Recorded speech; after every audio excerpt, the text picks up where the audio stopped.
Halo semuanya, langsung aja ya. Pernah nggak sih Anda ngerasa frustrasi banget?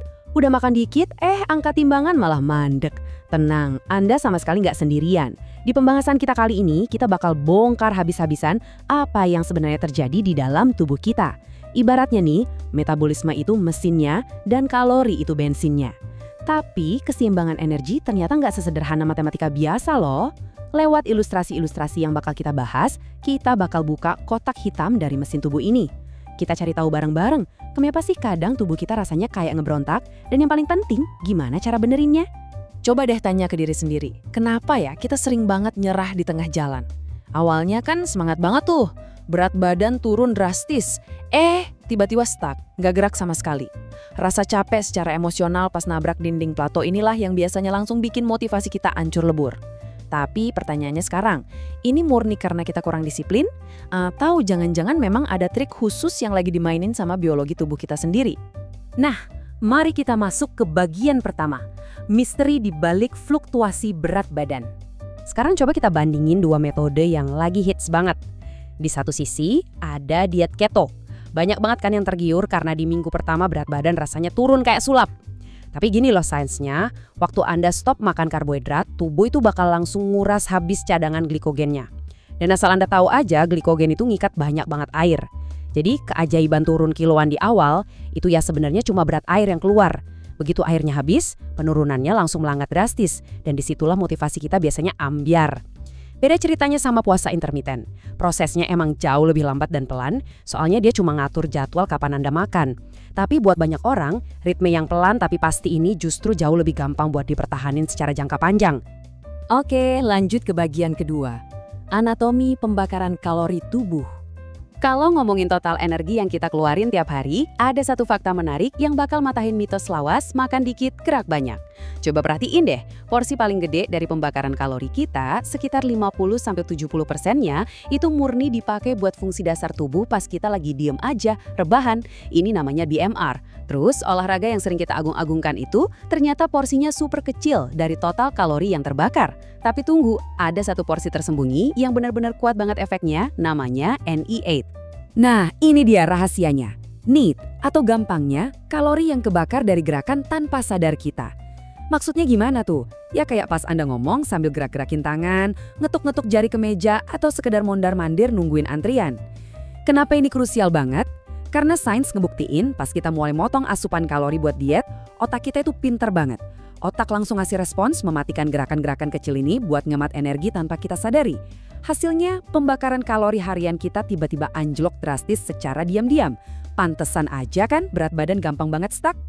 Kita masuk ke bagian ketiga, efek termik dan kekuatan super protein. Biar gampang ngebayanginnya, anggap aja tubuh kita itu kayak aki mobil. Kita nggak bisa sekedar nuang bensin terus mobilnya tiba-tiba jalan kan? Butuh daya dari aki buat memicu energi supaya bensin itu bisa diproses. Sama persis kayak pencernaan kita.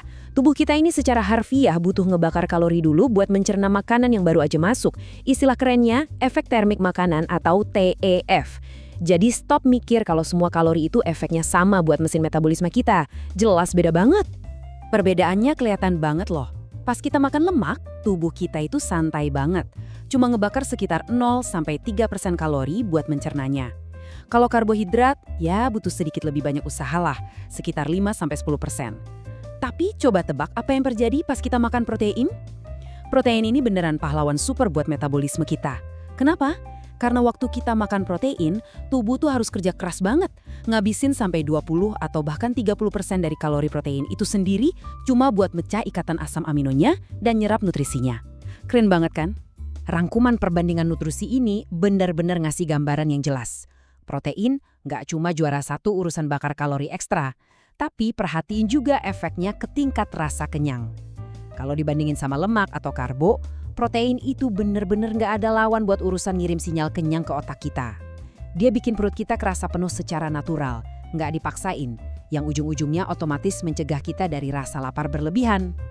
Selanjutnya, di bagian keempat, peran rahasia mikrobioma usus kita. Yuk kita bedah reaksi berantai yang terjadi di perut kita secara biologis.